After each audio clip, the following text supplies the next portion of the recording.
अब हम बढ़ते हैं अपने अगले टॉपिक की तरफ जो है इम्पोर्टेंस ऑफ मार्केटिंग। ठीक है, तो मार्केटिंग की इम्पोर्टेंस क्या क्या है, मार्केटिंग किस किस जगह पे हेल्प करता है, इम्प्रूव करता है। तो पहला है increase in national income.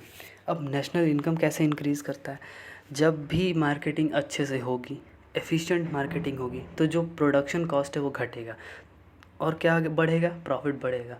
Profit बढ़ेगा तो टैक्स बढ़ेगा, टैक्स बढ़ेगा तो गवर्नमेंट को इनकम होगा। और जब कॉस्ट घटेगी तो प्रोडक्ट भी तो सस्ता होगा, तो लोग ज़्यादा खरीदेंगे। तो ऐसा डिस्ट्रीब्यूशन और मतलब जब प्राइसेस कम होती हैं तो कंज्यूमर उसको ज़्यादा टेंड करता है खरीदने के लिए। तो इसी तरह से नेशनल इनकम बढ़ेगा। अब रिडक्शन इन मार्केटिंग कॉस्ट लिखा है यहाँ पे, मुझे लगता है यहाँ पे रिडक्शन इन प्रोडक्ट कॉस्ट होना चाहिए। जब अच्छे से मार्केटिंग होगी, जब मार्केट एक्चुअली देखो, जब मार्केटिंग होती है, मार्केटिंग प्रोसेस, तो क्या होता है उसमें सारी नीड्स आइडेंटिफाई करते हैं। जब कंपनी को पता रहेगा, जब सेलर को पता रहेगा कस्टमर को चाहिए क्या, तो एक्सपेरिमेंट्स नहीं करके डायरेक्ट वही प्रोडक्ट बनाएगा। तो उससे क्या फ़ायदा होगा, उसकी कॉस्ट जो बढ़ सकती थी अब वो नहीं बढ़ेगी, तो कॉस्ट घटेगा, रिडक्शन इन प्रोडक्ट कॉस्ट। अब इसका इसका फ़ायदा बहुत लोगों को है, सोसाइटी को है। सोसाइटी को क्यों है, क्योंकि प्रोडक्ट सस्ता हो सकता है। सेलर को क्यों है, क्योंकि प्रॉफिट ज़्यादा हो सकता है। आगे बढ़ते हैं, provides connecting link between production and consumption. अब जब मार्केटिंग क्या करता है, नए नए वेराइटीज़ के प्रोडक्ट लॉन्च हो रहे हैं, क्वालिटी क्या है, उसके बेनिफिट्स क्या हैं, सब कंज्यूमर्स को बताता है। तो जो प्रोडक्शन होने के बाद जो प्रोडक्ट रखा हुआ है वेयर हाउस में, वो कस्टमर तक कैसे पहुंचेगा, कस्टमर खरीदने आएगा तभी, और या तो सेलर बेचने जाए। तो दोनों काम कौन करता है, मार्केटिंग करता है। मार्केटिंग क्या करता है, सेल्समैन को भेजता है, एडवर्टीज़मेंट्स चलवाता है, लोगों को मोटिवेट करता है ताकि लोग ख़रीदें। तो जब मार्केटिंग अच्छे से होगी तो प्रोडक्शन का और जो कंजम्पशन का जो गैप है वो ब्रिज होगा। अब प्राइस स्टेबिलिटी कैसे आती है, प्राइस स्टेबिलिटी जब आपको पता हो कि आपका कस्टमर क्या ख़रीदना चाहता है, तो आप अलग चीज़ें नहीं बनाएंगे, आप वही चीज़ें बनाएंगे जो ख़रीदना चाहता है। तो इससे क्या होगा, जब और एक अब जब हम पता है कि वो ख़रीद ही लेगा, तो हम स्टॉक भी मतलब नहीं होता है अब बना के बैठे हुए हैं, नहीं, वो बिक जाएगा। तो एक प्राइस स्टेबल रहेगा, ना ही सप्लाई ज़्यादा होगी ना ही डिमांड ज़्यादा होगा। तो जब डिमांड भी जितना पता है उतना सप्लायर ने बना दिया, तो डिमांड और सप्लाई बैलेंस्ड है, तो इससे क्या होगा, प्राइस स्टेबिलिटी बढ़ जाएगी। अब बेनिफिट्स टू पीजेंट यहाँ पे लिखा है, यहाँ पे कस्टमर्स लिख सकते हैं। अब पीजेंट्स यहाँ पे, इसको एक्चुअली पीजेंट्स इसलिए लिखा गया कि यहाँ पे इसमें एग्जांपल दिया गया है फर्टिलाइज़र्स और टूल्स और मतलब इन चीज़ों का क्योंकि बेनिफिट हो सकते हैं। अब ये कैसे हो सकते हैं, जब मार्केटिंग अच्छी होगी तो नए नए प्रोडक्ट्स जो हैं वो फार्मर्स तक पहुँच सकते हैं। अगर हम यहाँ पे कस्टमर्स लिख देते हैं, बेनिफिट्स टू कस्टमर्स, तो जब नए नए प्रोडक्ट्स मार्केट में आएंगे तो मार्केटिंग अच्छी होगी तो नए नए प्रोडक्ट्स के बारे में डिटेल्स पता चलेंगी, कॉम्पिटिटिव एज पता चलेगा कि कौन सा प्रोडक्ट उसके कंपेयर में सेम प्रोडक्ट दूसरी कंपनी का कैसा है। तो ये बेनिफिट टू कस्टमर होगा। अब कस्टमर के पास चॉइसेस रहेंगे कि हाँ बेस्ट अल्टरनेटिव चुनें, उन अल्टरनेटिव्स में से बेस्ट चुनें। तो नेक्स्ट है यहाँ पे balance the supply of goods.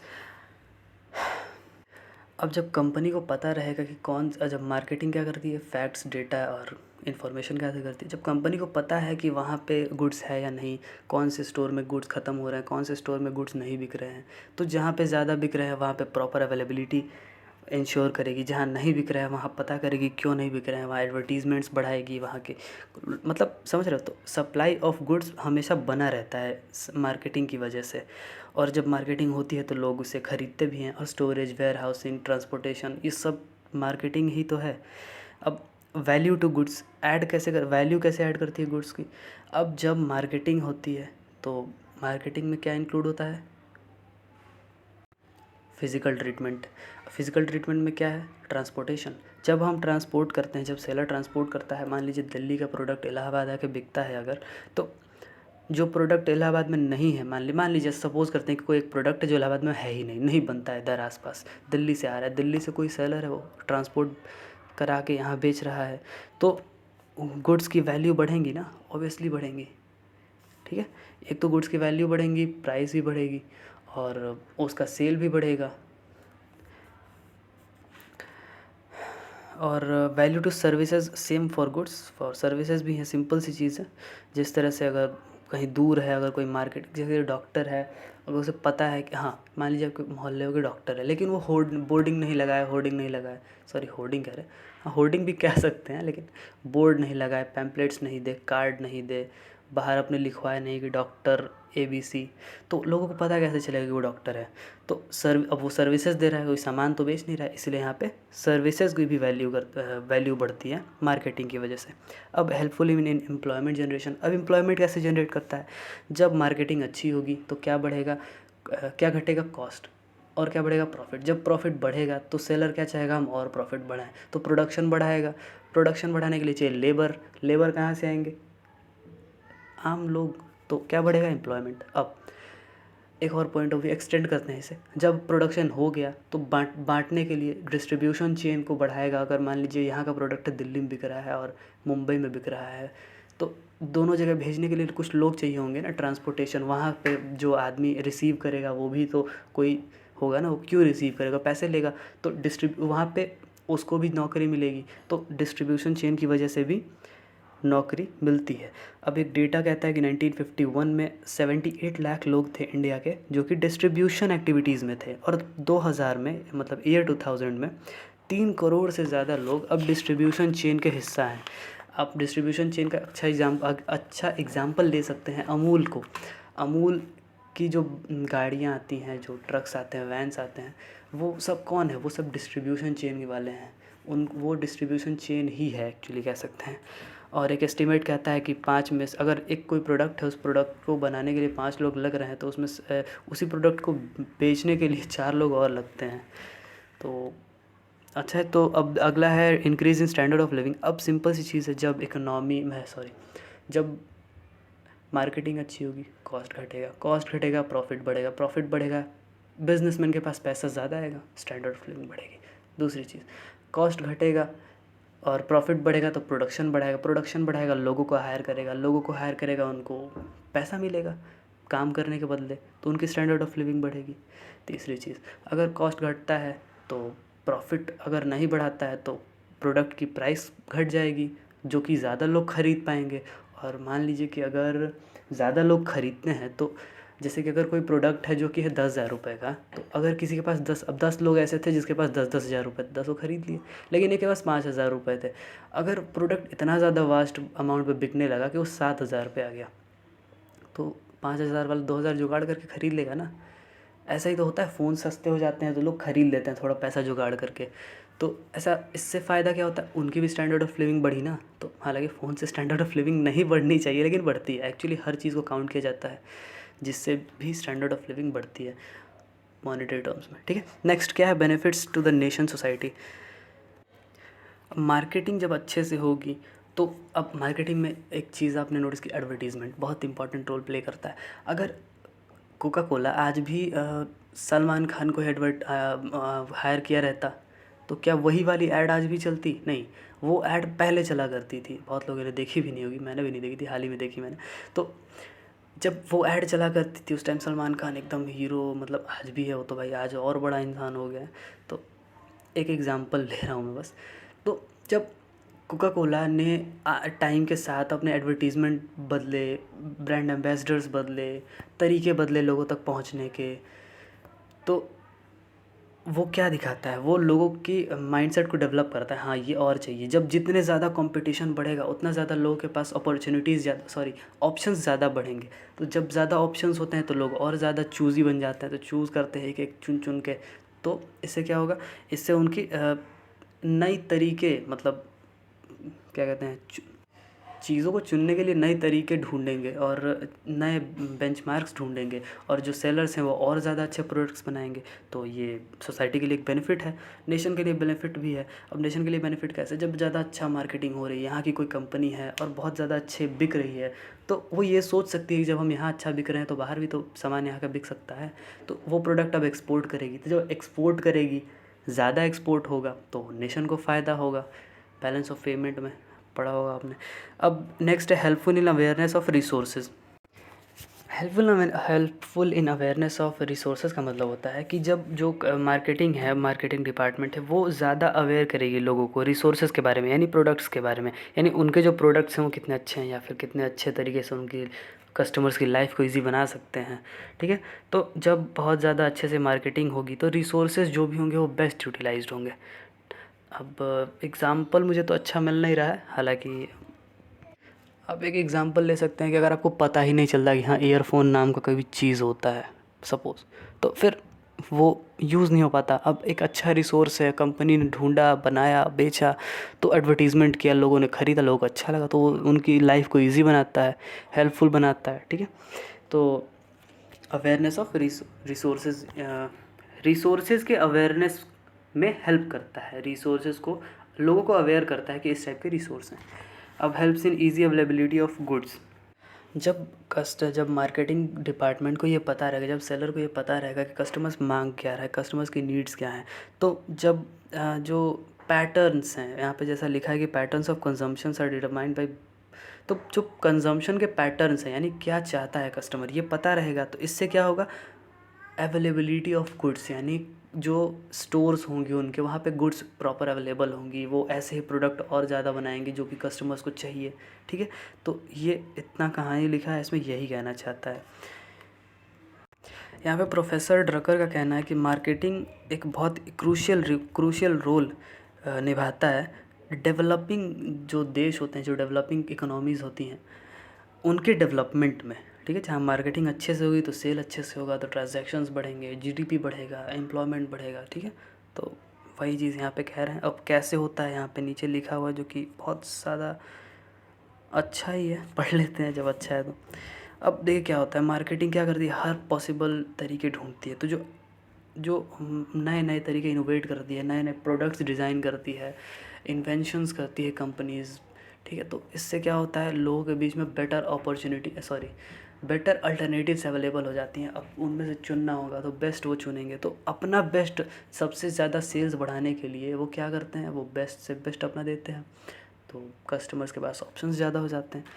अब यहाँ पे लिखा है कि इन सम, मतलब मिला जुला के मार्केटिंग क्या करता है, ये सही टाइप का प्रोडक्ट ढूंढने की कोशिश करता है जो कि सेलर बनाए, सही जगह पे बनाए, सही जगह पे अवेलेबल कराए, सही पैसे पे अवेलेबल कराए, सही चैनल के थ्रू अवेलेबल कराए, ठीक है। मतलब हर चीज़ को ये कंट्रोल करता है, प्रोडक्शन शुरू होने से पहले से लेके कंजम्पशन तक। यहाँ पे एक लाइन लिखी हुई है, it is the father of innovation, यानी मार्केटिंग के बारे में है, marketing is the father of innovation, product development, यानी इनोवेशन और प्रोडक्ट डेवलपमेंट का ये जाना माना फादर कहते हैं ना, जो एकदम मास्टर होते हैं, जैसे कि इस सब्जेक्ट के फादर कौन है, तो ऐसे के लिए पिता नहीं होते हैं, वो बहुत ज़्यादा उसके बारे में नॉलेज होता है उनको, और बहुत ज़्यादा उसमें कहते हैं कंट्रीब्यूट किए रहते हैं उस सब्जेक्ट में। तो ये कह रहा है इनोवेशन और प्रोडक्ट डेवलपमेंट में मार्केटिंग का एक बहुत क्रूशियल रोल होता है। एंटरप्रेन्योरियल टैलेंट को बहुत ज़्यादा ये मोटिवेट करता है, और इकोनॉमी को डेवलप करता है, और कंजम्पशन को बढ़ाता है, स्टैंडर्ड ऑफ लिविंग को बढ़ाता है, प्राइस सिस्टम को मैनेज करता है, ठीक है। तो नेक्स्ट टॉपिक है मार्केटिंग मैनेजमेंट, और उसकी मीनिंग और ऑब्जेक्टिव्स होंगे मेरे ख्याल से, तो हम उसे पढ़ते हैं शायद नेक्स्ट वीडियो में। तो कैसे हैं आप सब, आज हम नई वीडियो की तरफ, नए टॉपिक की तरफ आगे बढ़ते हैं। आज का टॉपिक है मार्केटिंग मैनेजमेंट क्या होता है और उसके ऑब्जेक्टिव्स क्या होते हैं। चलिए मार्केटिंग मैनेजमेंट पहले पढ़ते हैं। जितने हमने अभी मार्केटिंग के बारे में पढ़ा, ठीक है, मार्केटिंग क्या करता है, मार्केटिंग के ऑब्जेक्टिव्स क्या हैं, कॉन्सेप्ट्स क्या हैं, तो जो वो करता होगा उसमें कुछ लोग होंगे, उसका एक डिपार्टमेंट होगा, कुछ लोगों का ग्रुप होगा। तो जो डिपार्टमेंट, जो मार्केटिंग मैनेजर होगा, वो जो प्रोसेस, जो ये सब काम करते हैं, उसके प्रोसेस को कहते हैं मार्केटिंग मैनेजमेंट। अब मार्केटिंग मैनेजमेंट कुछ चीज़ों का समूह है, कह सकते हैं, एक ग्रुप ऑफ एक्टिविटीज़ है। तो अब किस चीज़ की एक्टिविटीज़, कौन कौन सी एक्टिविटीज़, ये इसमें प्लानिंग है, इम्प्लीमेंटेशन है। आप देख सकते हैं यहाँ पे लिखा है कि setting the goals of marketing, developing marketing plans for their accomplishment, organizing the marketing activities needed to carry on these activities, implementing the marketing programs and controlling them, यानी प्लान बनाना, ऑब्जेक्टिव्स बनाना, फिर उन पहले गोल सेट करो, goal set करने के बाद उसके ऊपर प्लान्स बनाना, प्लान बनाने के बाद क्या कहते हैं उसके लिए ऑर्गेनाइज़ करना, ऑर्गेनाइज़ करने का मतलब क्या, स्टाफ ढूंढना, चेन बिल्ड करना, स्टोर्स ढूंढना, वहाँ पे ऑफिस बनाना, ऑर्गेनाइज़ करना हर चीज़ को, फिर उस प्लान को इम्प्लीमेंट करना, फिर उसके आउटकम को देखना, रिजल्ट्स को एनालाइज़ करना। कंट्रोलिंग का मतलब होता है एनालाइज़ करना रिजल्ट्स को, क्या अब मैंने जो सोचा था, जैसे मैंने सोचा था कि 100 में 80 नंबर ला दूंगा मैं, लेकिन आया या नहीं आया, ये देखना। और अगर आ गया है तो उसे और अच्छा कैसे कर सकते हैं, और अगर नहीं आया है तो वहाँ तक कैसे पहुँचा जाए।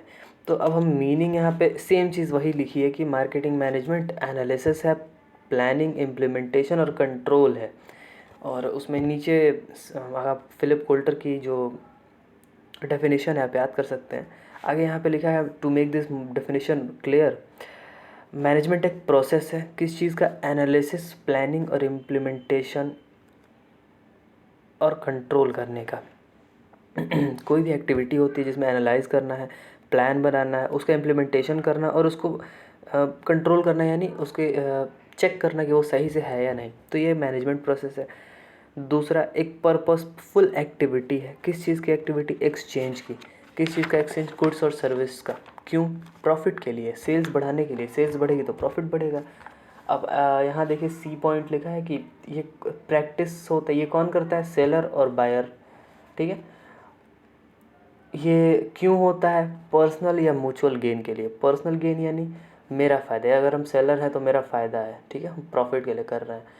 और म्यूचुअल गेन यानी जो कस्टमर है उसे भी कुछ फ़ायदा हो रहा है, क्योंकि बगल वाली दुकान पे वो सामान 100 रुपये का वो 90 का दे रहा है, हम 80 का ही बेच देंगे, मेरा कॉस्ट है 50, तो मेरा अभी भी 40 का फ़ायदा हो रहा है, और कस्टमर चला जाता तो कुछ फ़ायदा नहीं होता, तो म्यूचुअल गेन इसको कह सकते हैं।